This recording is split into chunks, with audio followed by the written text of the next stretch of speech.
Ya, Assalamualaikum warahmatullahi wabarakatuh. Terima kasih Bapak Ibu yang sudah berkesempatan hadir pada hari ini. Perkenankan saya untuk menyampaikan desiminasi dari Diklat Calon Guru Penggerak, yaitu modul 1.4, yaitu budaya positif. Sebelum kita pada materi, saya ada sedikit pertanyaan dulu. Mohon dicermati dari kalimatnya. Jika Hendrik adalah Elisa, jika Elisa adalah Latif, maka Latif siapa? Siapa yang bisa? Saya ulang. Jika Hendrik adalah Elisa, jika Elisa adalah Latif, maka Latif siapa? Latif. Siapa, silakan. Latif. Hendrik. Ya. Ada betul? Tidak ada? Jika Hendrik adalah Elisa, jika Elisa adalah Latif, maka Latif siapa temannya? Temannya. Imam. Oke. Kayaknya masih salah. Yuk, siapa temannya Latif? Hendrik dan Elisa. Ya, masih salah. Saya. Ya. Siapa? Asden. Asden, maksudnya? Iya. Kalau jawabannya temannya Latif Asden betul. Alasannya kenapa, Pak?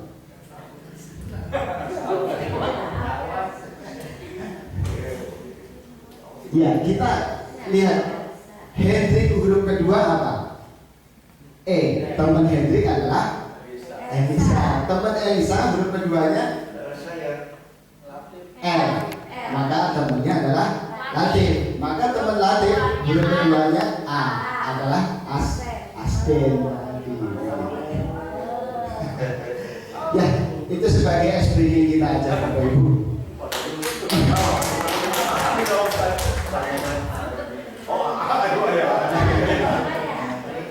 Ya, itu sebagai explaining kita sebelum memasuki materi kali ini. Ini bukan explaining Bapak Ibu, jadi saya akan menyampaikan sedikit. Ini juga boleh lah, nanti masuk explaining juga nggak apa-apa. Ini sekarang kita pikirkan sebentar Bapak Ibu. Di saat kita mengendarai motor, mengapa kita menggunakan helm? Saya ada 3 jawaban. Nanti yang nomor 1 milih berapa orang, nomor 2 berapa orang, nomor 3 berapa orang. Jawaban pertama, silakan. Siapa yang menjawab ini? Yang menjawab A siapa? Pak Dani. Tilang, ya. Tilang, 1 orang. Kemudian Bapak saya punya jawaban nomor 2. Untuk mendapatkan penghargaan dari orang lain. Silakan. Tidak ada. Oke, bagus. Jawaban yang ketiga, C. Siapa yang menjawab ketiga? Silakan maju jari. 1, 2, 1, 2, 3, 4, 5, 6, 7, 8, 9, 10, 11, 12, 13, 14, 15. Yang C 12 orang, yang huruf A itu 1 orang tadi. Oke. Saya lanjutkan dulu sedikit. Ada pertanyaan berikutnya. Kita sekarang mengikuti IHT, kurikulum merdeka. Mengapa Bapak Ibu mengikuti program ini? Saya juga punya 3 jawaban. Jawaban 1,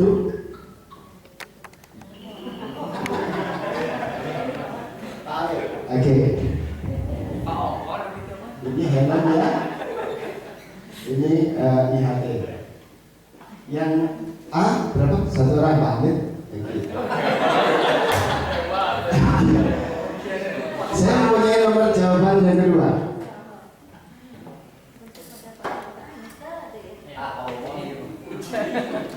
Sudah? Tidak ada? Oke. Tidak ada. Jawaban yang ketiga? Silakan. 1, 2, 3, 4, 5, 6, 7, 8, 9, 10, 11, 12, 13, 14, 15, 16, 17, 18, 19, 20, 17. Oke. Yang jawab C 17. Jawaban ini saya tidak akan membenarkan dan menyalahkan, tapi kita simpan dulu. Nanti pada akhirnya di belakang kita akan mengetahui jawaban kita benar atau salah. Jadi Bapak Ibu sendiri yang menyimpulkan. Oke. Berikutnya. Apakah Bapak Ibu setuju dengan pernyataan ini? Hukuman dapat mendisiplinkan anak. Siapa yang setuju? 1, 2, 3, 4, 5 orang.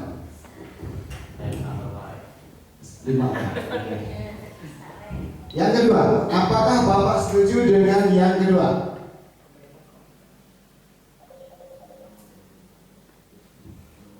Satu, dua, 1, 2, 3, 4, 5, 6, 7, 8, 9, 10, 11. Kalau dulu sedikit ya. Yang B 11. Yang berikutnya.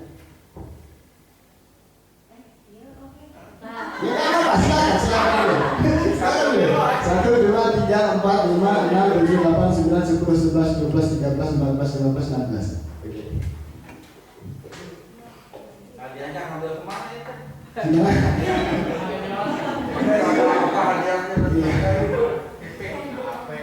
Jawaban mana dari 1, 2, 3 dan tadi juga tidak akan saya jawab. Nanti Bapak Ibu akan menyimpulkan sendiri pada akhir materi. Kita masuk kepada topik Bapak Ibu. Topik yang saya akan sampaikan yang pertama adalah disiplin positif dan nilai kebajikan universal. Kemudian teori motivasi hukuman dan penghargaan restitusi. Kemudian keyakinan kelas. Kemudian kebutuhan dasar manusia, 5 posisi kontrol dan segitiga restitusi. Disiplin positif dan nilai kebajikan universal. Nah, ini yang tadi saya sampaikan di awal bahwa budaya positif di sekolah itu mempunyai kebiasaan-kebiasaan di sekolah yang berpihak kepada murid agar mereka dapat berkembang menjadi pribadi yang kritis, penuh hormat dan bertanggung jawab. Jadi di sisi lingkungan pun di kurikulum kita sangat diperhatikan, yaitu untuk memunculkan budaya positif ini. Kemudian ini yang perlu kita benahi atas konsep-konsep yang sebelumnya, karena ini Dr. William Jason itu meluruskan dari konsep-konsep yang ada. Yang pertama, ilusi bahwa kritik dan membuat orang bersalah dapat menguatkan karakter. Ini adalah ilusi yang salah, Bapak Ibu. Selama ini kita lakukan, ternyata salah. Kemudian berikutnya, miskonsepsi berikutnya, ilusi bahwa orang dewasa memiliki hak untuk memaksa, dan itu sering kita lakukan. Memaksa anak untuk masuk ke kelas jam 7.30, kalau terlambat kamu nyanyi dan segala macam. Kalau tidak mengerjakan PR, kamu nanti ngerjain PR nanti rangkap 3 kali dan segala macam. Itu yang sering kita lakukan. Betul ya. Kemudian ilusi bahwa semua bujukan efektif dan bermanfaat.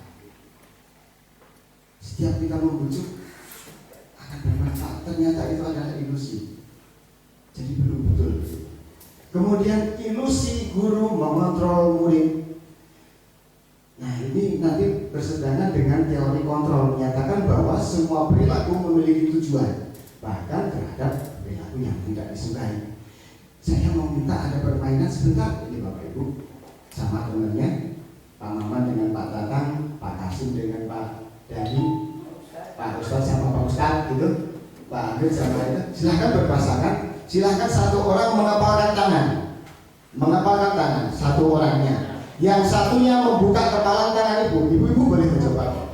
Silahkan Pak Tatang, silahkan mencoba kepalan tangan Pak Maman, boleh sekuat-kuatnya, boleh, terserah. Silahkan. Ayo silahkan. Ada yang ya silahkan. Pak Omar sama Pak Asim boleh dicoba. Silahkan. Siapa yang mengepalkan tangan? Susah. Oke. Ada yang bisa membukanya? Susah. Oke. Pak Tatang gimana? Susah atau tidak? Susah. Sekarang Bapak, saya mau minta pendapat Pak Dhani. Kenapa susah untuk membuka ketelapak tangan Pak Kasim? Karena dipaksa.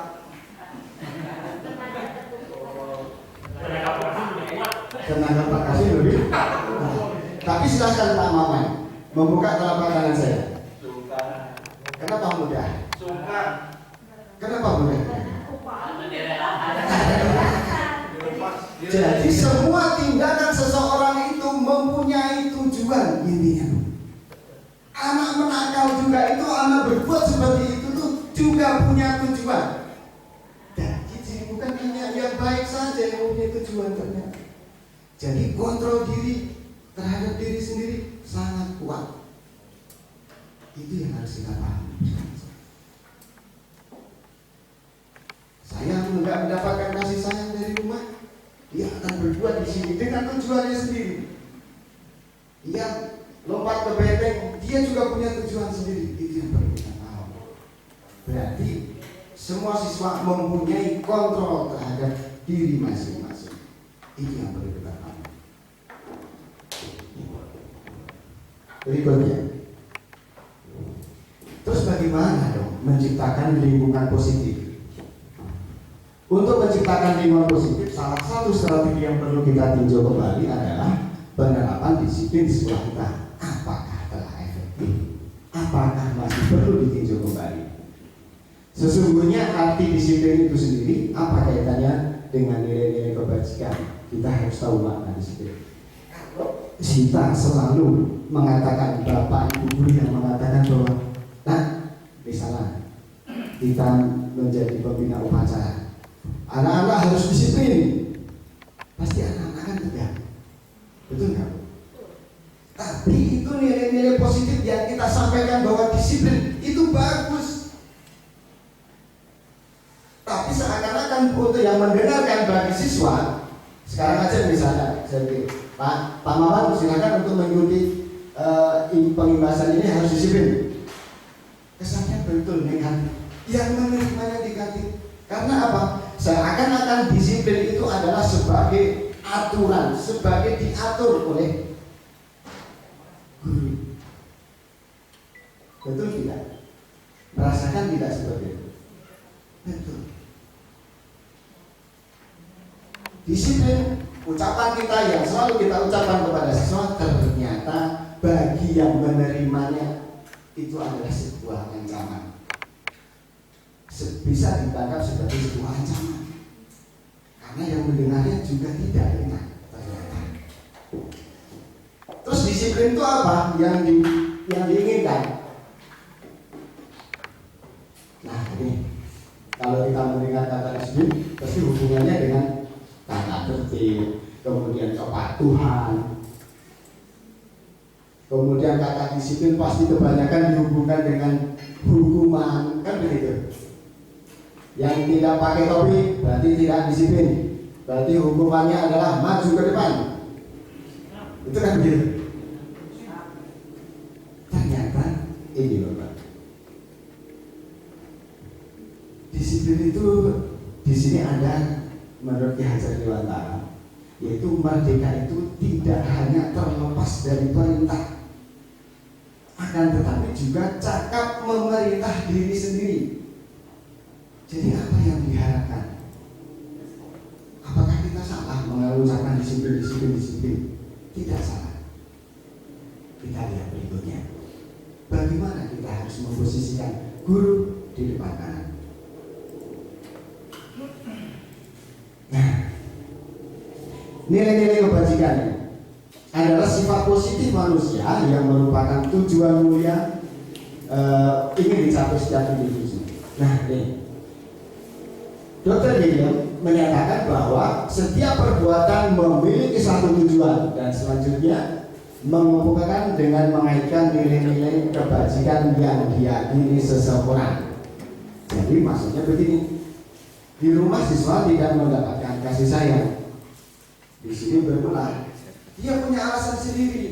Saya ingin mendapatkan kasih sayang itu tidak dapat di rumah. Itu harus kita pahami di sekolah. Berikutnya, nah kali ini adalah nilai kebajikan yang secara universal.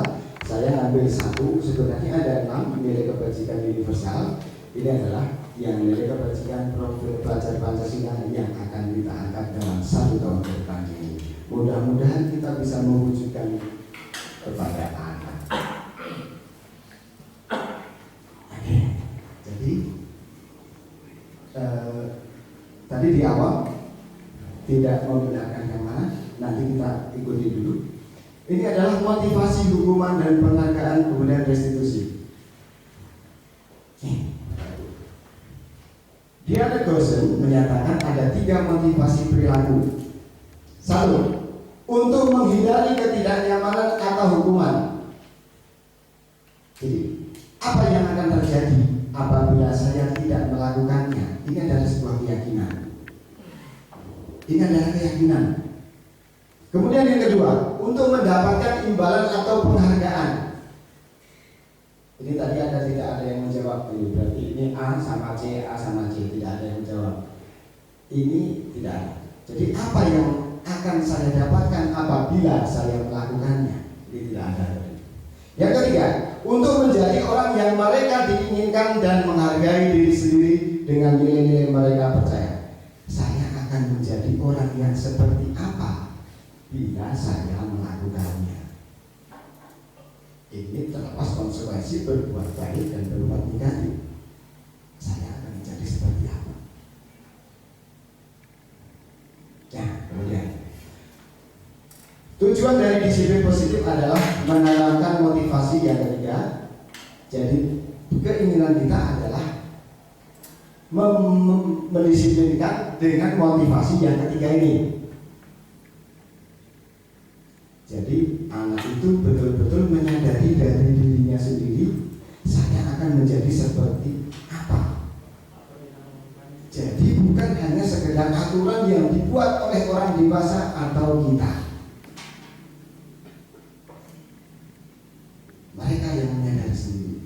Caranya bagaimana?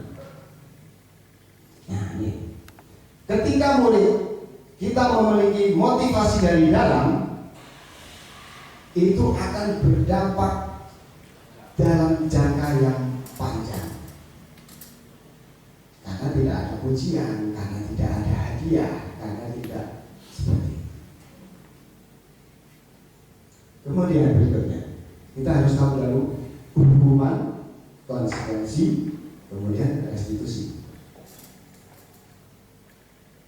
Hukuman itu sifatnya negatif. Nah, nggak pakai, nggak dipotong syukur, usah 5 kali, itu adalah hukuman. Menyakiti siswa, jelas. Kemudian konsekuensi, contohnya adalah merusakkan buku perpustakaan, menghilangkan, kamu harus menggantinya, itu konsekuensi. Ini sifatnya netral, tapi tidak jangka panjang.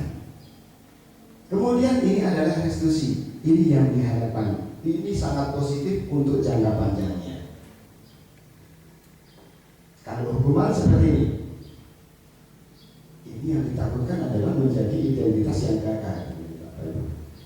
Siswa itu perilakunya akan pasif, agresif meningkat. Kemudian murid akan membenci peraturan. Sistem tidak akan berjalan bila murid tidak takut. Kalau nggak takut, Ya udah, tenang aja, mau dimarahin juga nggak masalah. Seperti itu.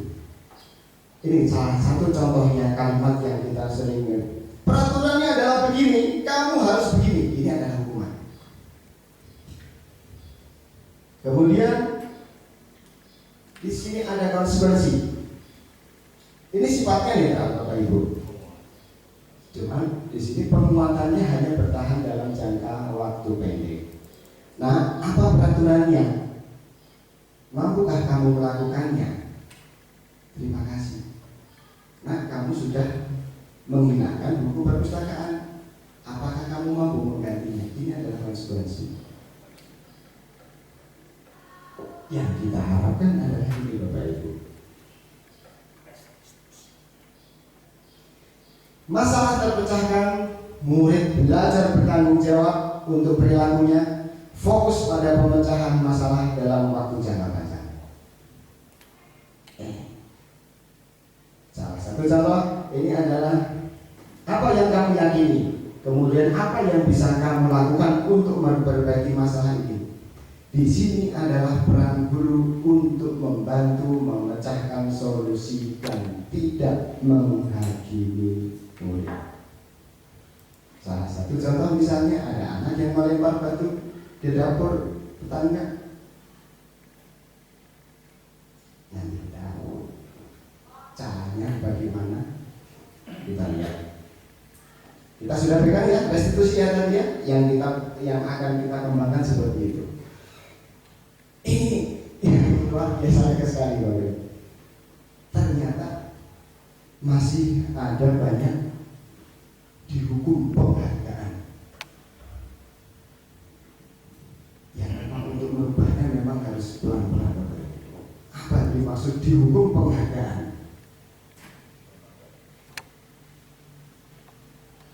Ya, penghargaan maupun hukuman adalah cara mengontrol perilaku seseorang yang menghancurkan potensi dan pembelajaran yang sesungguhnya. Ini secara idealnya tindakan belajar itu sendiri. Sebenarnya pas belajar itu sendiri itu adalah yang penghargaan yang sesungguhnya. Itu kata Pak. Kemudian apabila kita memberikan penghargaan sebenarnya efektif. Makanya sering kita lakukan. Penghargaan efektif dalam jangka pendek dan memotivasi seseorang untuk melakukan sesuatu yang diinginkan. Tetapi jika terus diberikan, orang tersebut akan bergantung pada penghargaan tersebut. Misalnya, ternyata kemarin kita habis ujian PAS, ujian kelas 9, ada yang nilai tertinggi saya berikan coklat. Itu adalah hal yang salah menurut saya. Karena itu ada sebuah penghargaan yang membuat anak itu akan, kalau saya belajar, kalau dapat penghargaan saya akan belajar. Tapi kalau nggak dapat penghargaan, saya tidak akan belajar. Itu yang sisi negatifnya. Kemudian, selain bergantung pada penghargaan, kehilangan motivasi dari dalam. Penghargaan yang dibuat dengan persyaratan jika melakukan hal tersebut maka membuat seorang kecewa dan berkecil hati. Contohnya begini saja. Nah, silahkan makan dulu, misalnya anak kita, baru boleh pegang HP. Ternyata maamnya juga nggak habis, atau juga nggak dikasihkan. Itu membuat kecewa anak. Ternyata seperti itu. Kemudian penghargaan juga dapat merusak hubungan, menciptakan persaingan dan mengurangi ketepatan. Betul sekali, persaingan yang kurang sehat. Selain itu, penghargaan dapat mematikan kreativitas, menghukum mereka yang tidak mendapatkannya. Ini sangat terasa sekali bagi diri saya sebagai orang tua. Anak saya di SMA 2 sekarang rankingnya 27. Kalau bagi rapot yang selalu disebut adalah gojali. Terus bagi diri saya sendiri sebagai orang tua akan berpikir terancam, anak saya nanti jadi apa? Kenapa kok bodoh amat? Itu pasti akan dirasakan. Itu dirasakan sama orang tuanya, apalagi anaknya.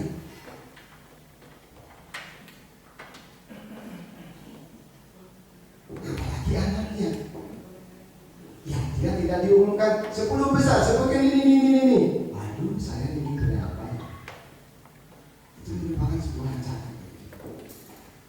Kemudian sebaliknya, motivasi dari dalam diri dapat memotivasi seseorang untuk melakukan sesuatu tanpa harus diberikan penghargaan.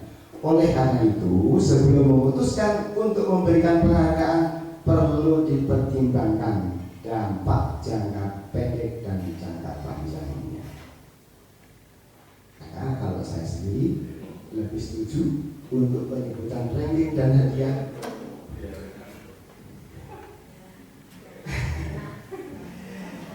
Tetapi Bapak Ibu, penghargaan itu berbeda dengan pengakuan. Ya, itu yang perlu dipahami. Penghargaan itu berbeda dengan pengakuan. Siswa kita butuh pengakuan dari 5 kebutuhan hidup dia. Salah satu contoh kebutuhan hidupnya adalah pengakuan terhadap penguasaan. Pintar di matematika, siswa itu perlu pengakuan. Tapi jangan diberikan penghargaan. Itu karena anak itu sangat perlu sekali untuk pengakuan. Sebuah menguasai matematika, pengen diaku sama teman-teman. Itu adalah kebutuhan dasar Bapak Ibu. Oke, lanjut. Ya, ini menarik sekali yang di sini Bapak Ibu. Yang restitusi tadi. Restitusi adalah proses menciptakan kondisi bagi murid untuk memperbaiki kesalahan mereka sehingga mereka bisa kembali kepada kelompok mereka dengan karakter yang lebih kuat. Kita ikuti dulu. Restitusi juga dalam proses kolaboratif yang mengajarkan murid untuk mencari solusi untuk masalah dan membantu murid berpikir tentang orang seperti apa yang mereka inginkan dan bagaimana mereka harus memperlakukan orang lain. Kemudian ciri-ciri restitusi. Restitusi bukan untuk menebus kesalahan, namun untuk belajar dari kesalahan. Kemudian restitusi adalah tawaran, bukan paksaan. Kemudian restitusi itu menuntun untuk melihat ke dalam diri. Kemudian restitusi memperbaiki hubungan. Di sini tidak ada menyalahkan murid, tapi memberikan solusi. Nah, Dokter William, ini ada 5 posisi kontrol nih.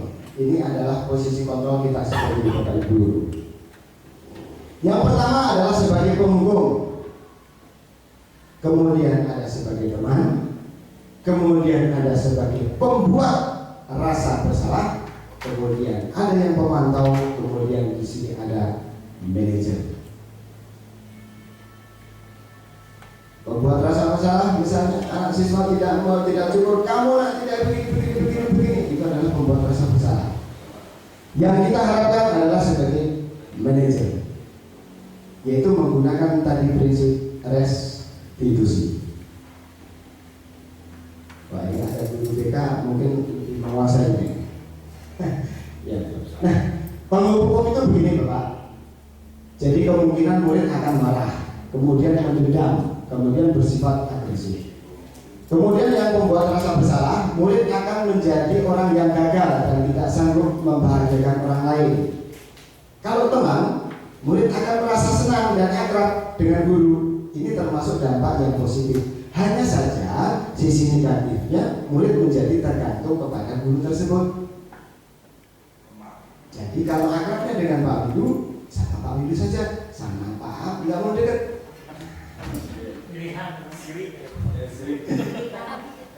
Ini efeknya negatifnya.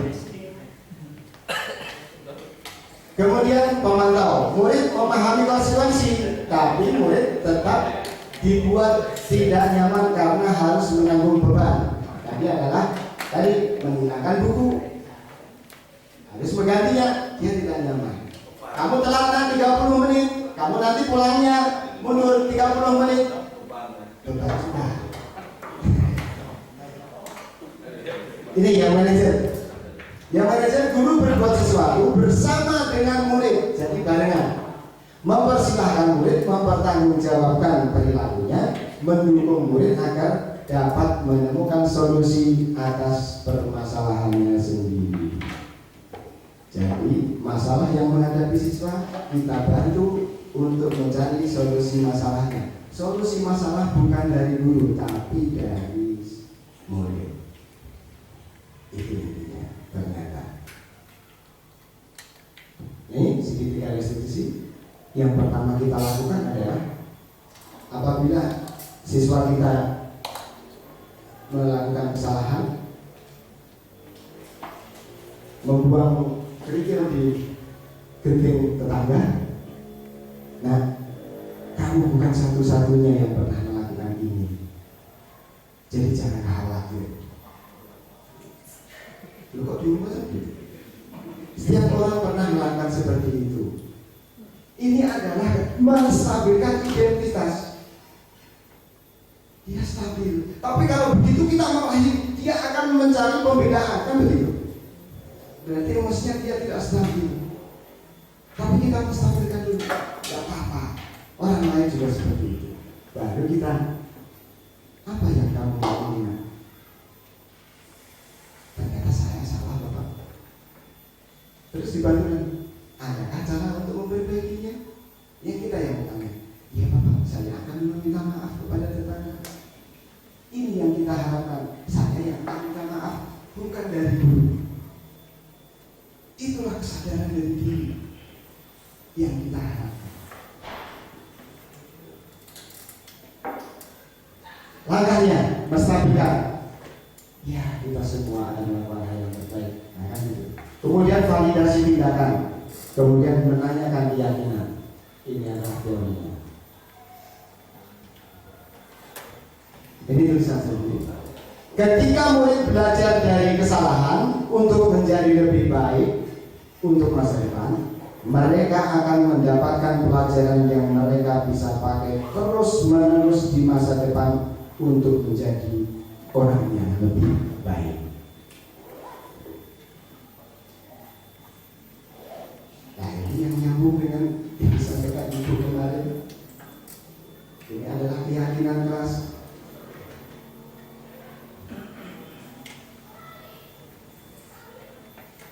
Ini Pak Wid, mengapa keyakinan keras? Kok bukan peraturan saja?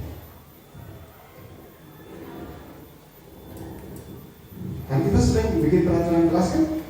Kenapa bukan peraturan kelas saja? Kenapa harus keyakinan? Apa peraturan kelas itu jelek? Kecenderungan selama ini peraturan kelas itu dibuat oleh guru, tidak disepakati oleh murid. Padahal yang kita harapkan peraturan itu lahir dari murid yang kita setuju. Gitu.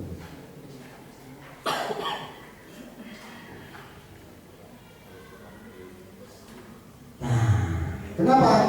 Untuk mendukung motivasi instruksi, kembali ke nilai-nilai keyakinan lebih menggerakkan seseorang dibandingkan mengikuti serangkaian peraturan-peraturan. Jadi selama ini yang kita membuatnya tidak ada melibatkan siswa. Tapi yang untuk ke depan semester ini mari kita berubah bersama-sama secara sedikit demi sedikit bahwa untuk membangun keyakinan kelas, membangun kesepakatan kelas untuk melibatkan siswa. Ya, kemudian keyakinan kelas itu bersifat lebih abstrak daripada peraturan yang lebih rinci dan konkret. Kemudian keyakinan kelas berupa pernyataan-pernyataan universal. Keyakinan kelas senantiasa dibuat dalam bentuk positif. Kemudian keyakinan kelas hendaknya tidak terlalu banyak, nggak usah banyak-banyak, 3 atau 4 saja yang mudah diingat, dan itu perlu penguatan berulang. Kemudian keyakinan kelas sebaiknya sesuatu yang dapat diterapkan di lingkungan tersebut. Kemudian hendaknya ikut berkontribusi. Semua warga kelas itu berkontribusi dalam membuat keyakinan kelas. Kemudian bersedia meninjau kembali keyakinan kelas dari waktu ke waktu. Jadi jangan sampai keyakinan kelas itu dibuat sekali saja, tidak pernah diingetin lagi. Seperti apa sih Pak keyakinan kelas? Nih contoh. Kami meyakini bahwa sangat penting untuk menghormati semua orang dan barang milik orang lain. Ini kalau lahir dari siswa, ini yang akan dimasukkan dalam pikiran dan hati mereka, bukan dari guru. Kemudian berikutnya, kami meyakini bahwa sangat penting untuk mengerjakan segala pekerjaan untuk mengikuti kegiatan dan dibebaskan. Kemudian kami meyakini bahwa sangat penting untuk merasa diterima pada suatu kelompok dan saling berbagi. Ini adalah satu contoh saja. Nanti pasti banyak muncul sekali. Saya harus bertanggung jawab, menghormati orang lain dan segala macam. Itu yang perlu kita bantu. Kemudian, ini adalah kegiatan-kegiatan dalam pendalaman keyakinan kelas. Guru tugasnya adalah apa? Anak-anak yang sudah mengisi. Kemudian murid tugasnya apa? Suruh mengisi anak-anak. Kemudian guru tugasnya bukan apa di sini, suruh isi anak-anak. Ini ternyata guru tugasnya bukan menyakiti, kan gitu. Ya, guru tugasnya bukan memaksa untuk belajar. Ternyata seperti itu. Guru menyiapkan makanan, nah, ternyata ini muncul sekali. Kemudian guru tugasnya bukan, nah ini seharusnya siswanya, kemudian ini bukan salah. Ini copy paste.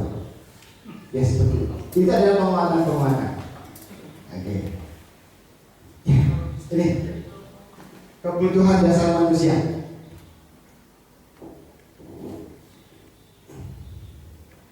Lima kebutuhan dasar manusia menurut Dr. Satu adalah bertahan hidup. Itu dan naluriah. Ini adalah kebutuhan naluriah yang ada dalam diri manusia. Yang berikutnya adalah kesenangan. Bapak Ibu juga perlu kesenangan. Itu kan terlepas dari sendiri kan gitu. Betul nggak? Kalau butuh kesenangan. Iya, sudah tua pun juga ternyata butuh kesenangan.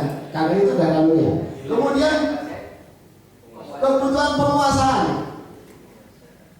Penguasaan itu maksudnya seperti tadi, saya bisa bahasa Inggris, saya pengen menunjukkan ke teman-teman, saya pengen diakui bahwa saya bisa untuk menguasai bahasa Inggris. Itu semua guru kan, semua manusia, bukan murid saja.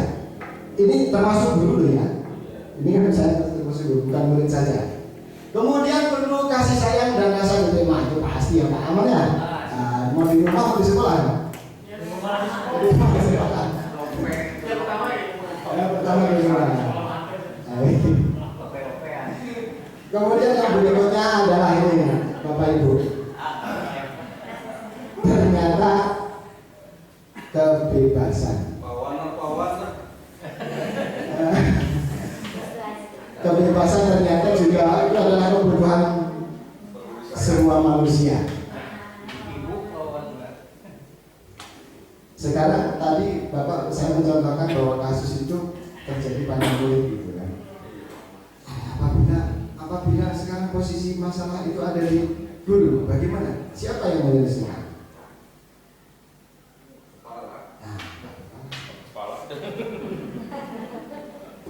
Ternyata yang diingini seorang siswa, seorang manusia itu seperti itu. Tidak pengen disalahkan, tidak pengen dihukum, tidak dikasih konsekuensi, tapi dikasih restitusi.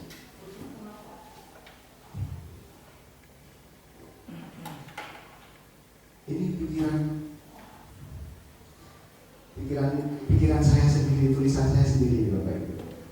Apabila 5 kebutuhan dasar manusia, guru, murid, dan tenaga pendidikan ada di sini terpenuhi semua, akan terwujud lingkungan dan budaya sekolah yang positif. Termasuk mengusuk.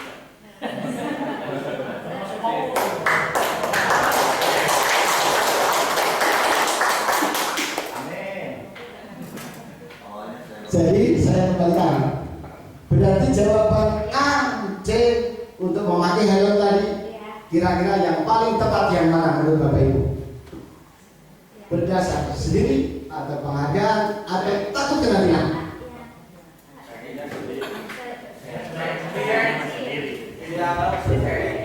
Yang kita harapkan adalah Kemudian yang IHT tadi. Terus yang berikutnya tadi ini setuju tidak? Mana yang lebih setuju? Hukuman setuju atau tidak? Berarti nanti setelah ini Bapak Ibu. Tidak. Berarti ABC kira-kira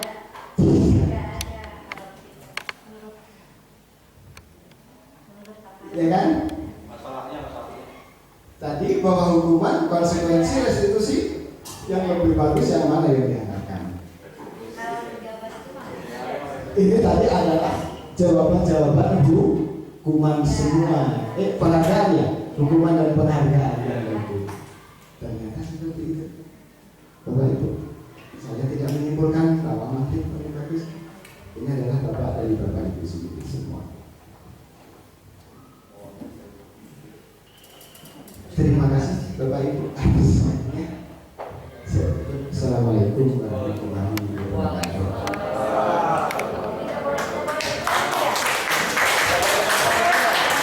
Oh boleh bertanya, silakan. Silakan. Pertanyaannya dulu ya. Kasih aja Pak. Ya, Kasih ya. sampai 5 menit boleh. Satu aja. Oke. Kalau menurut dari penjelasan tadi yang saya terima, contohnya untuk peraturan tata tertib berarti bukan kita yang mulai harus dari siswa dulu. Tapi kadang-kadang kalau kita mulai dari siswa itu kan sulit. Gimana caranya yang terbaik? Nanti kita belajar dari hal yang kecil dulu Bapak Ibu. Dari kelas dulu aja. kelas keyakinan kelas. Yaitu adalah bukan kayak kesepakatan. Belajar dari kesepakatan kelas. Iya. Berarti nanti ada aliran keyakinan. Oh. Saya itu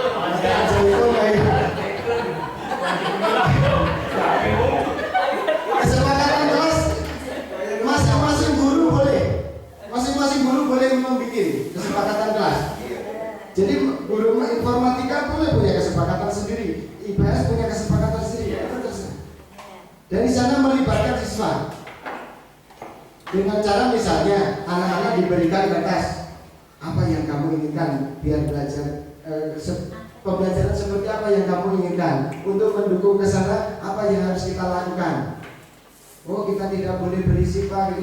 Nah itu kita masukkan, dikumpulkan. Begitu dikumpulkan nanti kita harus memfasilitasi, kemudian mengerucutkan, kemudian menyederhanakan kalimat. Nanti dari sana. Mungkin padanya? Ya. Mudah-mudahan cukup ya Pak ya. Iya. Dari apa yang Bapak paparkan tadi, saya tidak akan bertanya, tapi barangkali menyimpulkan versi saya sendiri Betul.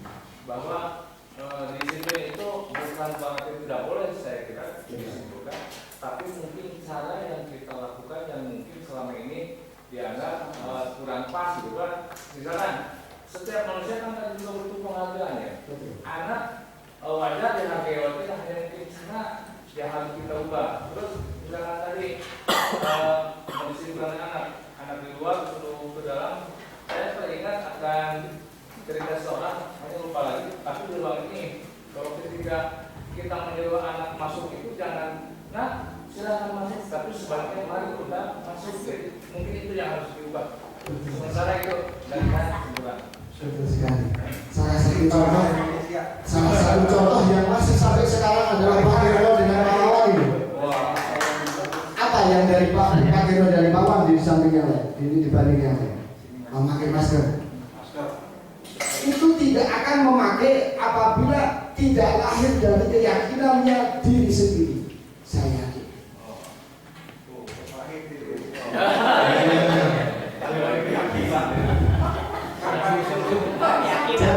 Jadi yang begitu yang kita harapkan semua tindakan siswa itu lahir dari keyakinan yang positif dan siswa. Itu yang kita harapkan. Terima kasih. Maka Pak Daya, saya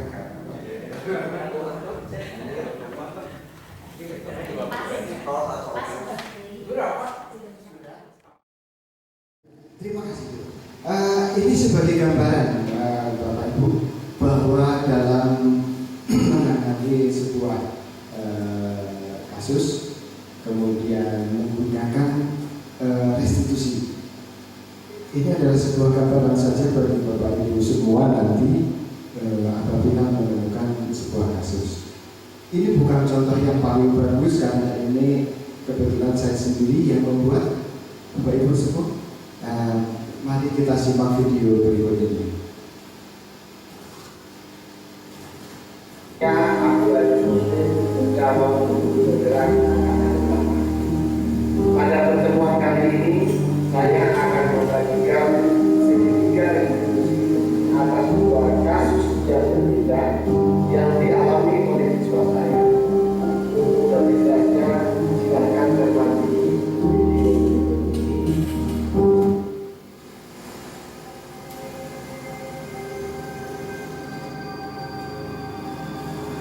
Ini kasus pertama Bapak Ibu, bahwa ini Hendrik melempari batu tetangga kita di atas gentengnya. Hendrik, mereka Bapak bicara sebentar di ruangan. Pak. Oh, ya Pak. Begini Hendrik, Bapak mendapatkan laporan dari seorang warga bahwa ada siswa yang melempar batu kerikil ke atas genteng kampung. Setelah mencari tahu, Bapak mendapatkan informasi bahwa Hendrik yang terlibat dalam insiden. Apakah Hendrik mengetahui tentang insiden itu? Iya Pak, saya nonton Pak. Baik. Sekarang mari kita cari tahu kebutuhan ini dan kebutuhan warga yang terkena dampak dari kebakaran. Apa yang kamu yakini tentang perbuatan? Apa kamu meyakininya? Iya saya percaya Pak, saya salah Pak. Saya tidak sadar melakukan itu. Baik. Jika kamu meyakininya, apakah kamu bersedia memperbaikinya ini? Iya Pak, saya bersedia memperbaikinya. Baik. Sekarang mari kita merencanakan memperbaiki kesalahan yang telah kamu lakukan. Jika memperbaiki ini, hari ini menuju pada apa dengan ini? Iya Pak, saya akan menjadi bertanggung jawab dan tidak akan melakukan kesalahan yang sama lagi Pak. Saya sangat menghargai usaha kamu untuk memperbaiki. Apakah kamu memiliki rencana untuk memperbaiki hal ini? Iya saya akan meminta maaf kepada warga Pak yang terkena dampak dari perbuatan saya, membantu dan juga untuk membantu memperbaiki dan tidak boleh Pak. Baik, itu adalah langkah yang baik. Saya memberikan apresiasi dan pujian atas usaha kamu untuk memperbaiki. Apakah ada hal lain yang ingin kamu sampaikan? Tidak ada Pak, terima kasih.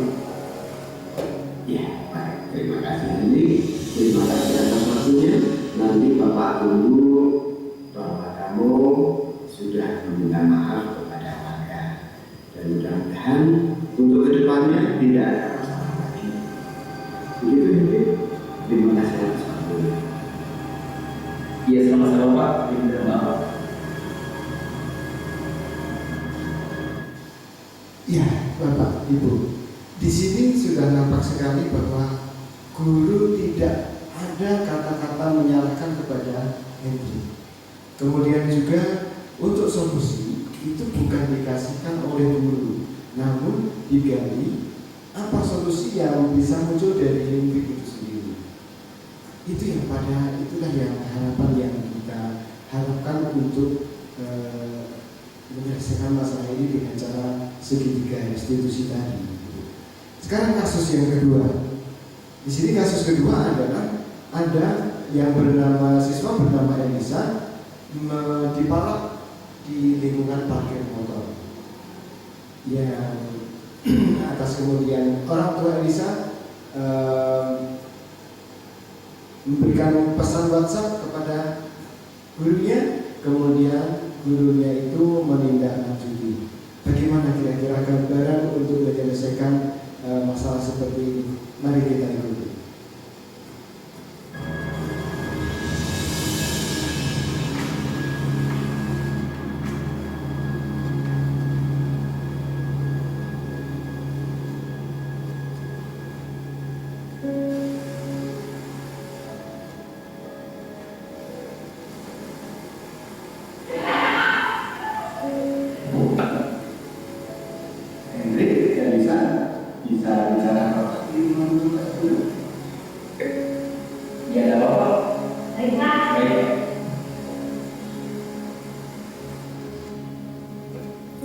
Terima kasih, Elisa. Terima kasih, Hendrik. Bapak minta waktu sebentar untuk tidak hadir. Ya, sudah Pak. Iya, terima kasih. Bapak mendapatkan laporan dari Elisa bahwa Elisa itu ada semangat ya.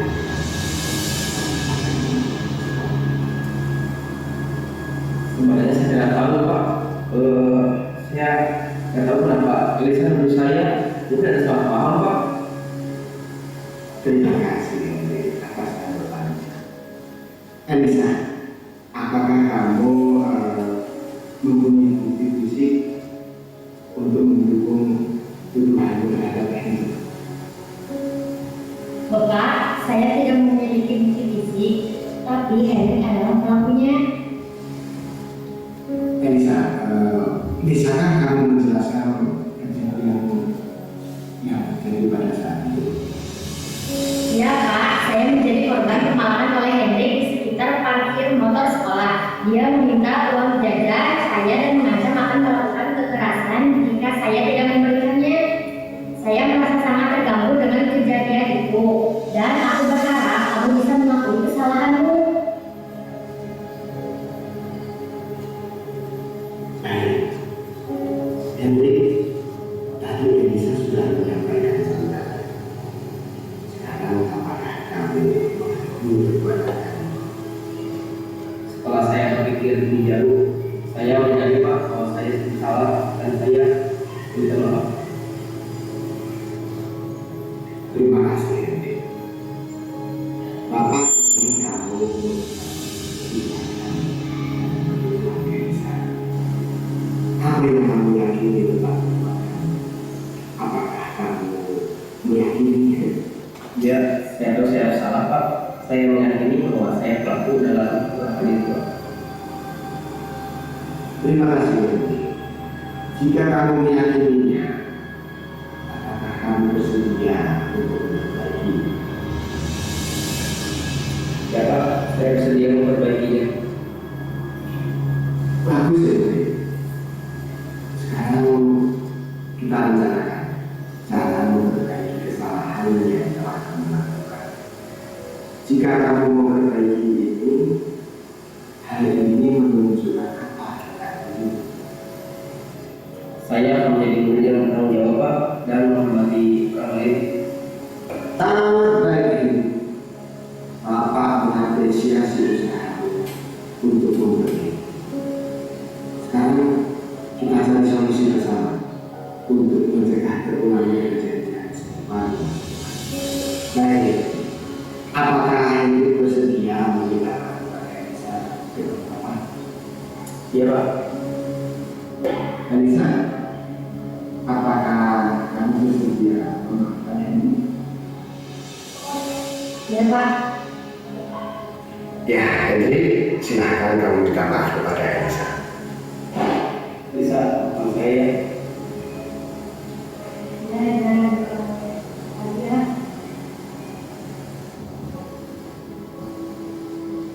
Demikian Bapak Ibu, itu kasus yang kedua. Di situ sudah sama bahwa tergambarkan bahwa guru tidak pernah menyalahkan menjudge satu masalah kesalahan apapun, tapi di situ anak digiring untuk mengatakan salah itu, digiring untuk mengatakan sendiri, bukan dari gurunya. Kemudian solusi bukan dari gurunya, tapi lahir dari siswa. Itu yang kita harapkan. Ibu-ibu, Bapak Ibu, terima kasih. Nanti untuk kita masuk materi berikutnya.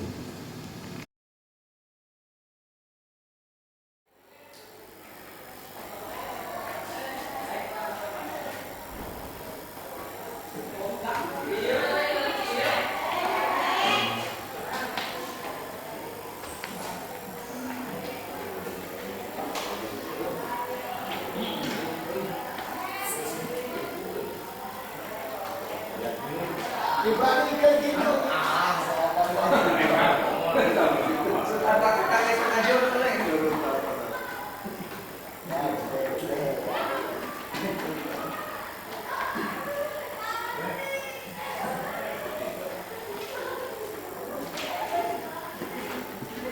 Ya, dalam hal ini kita lebih kepada tindakan ya nanti untuk apa yang harus dilakukan ya.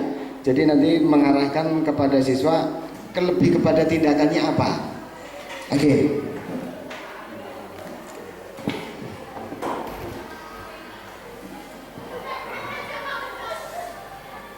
Teh Hana bisa bantu Bapak ke depan. Nah, itu murid baru nih harus ya.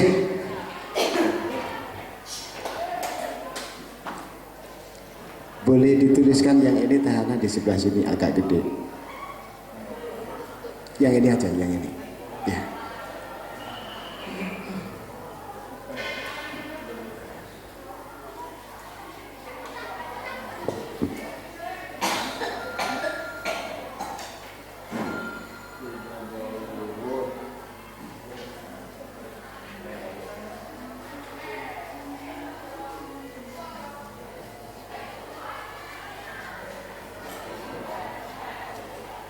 Oke, ini Bapak, Ibu, saya memberi contoh baru satu. Jadi ini Bu, tidak semuanya. Nanti kalau di kelas kita tulis semuanya ya.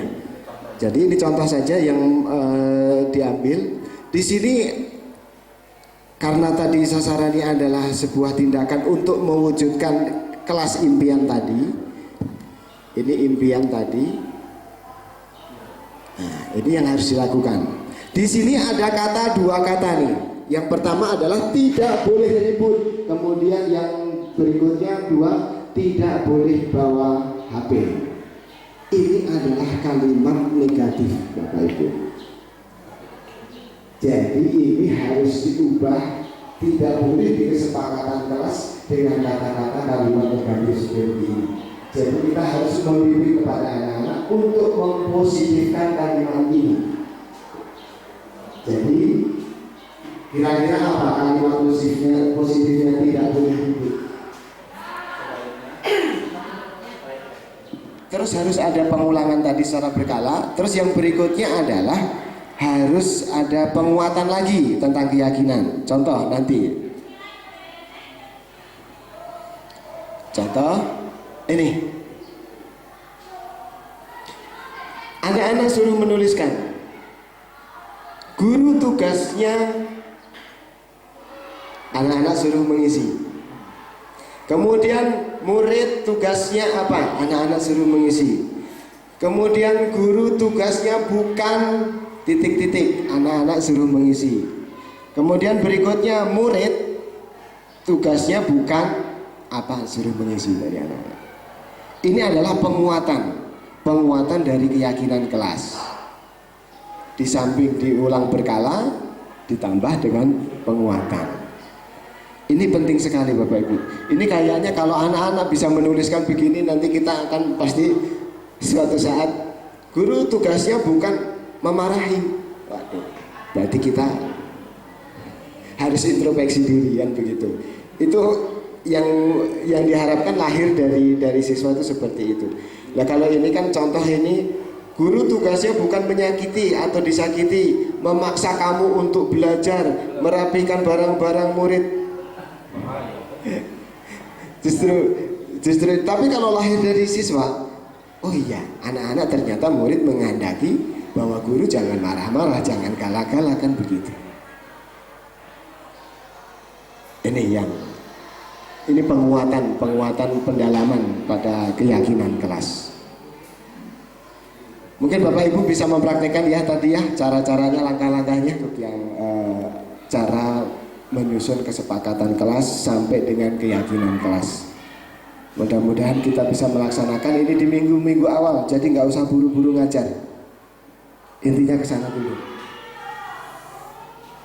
Mungkin itu dari saya, Pak. Ada pertanyaan mungkin?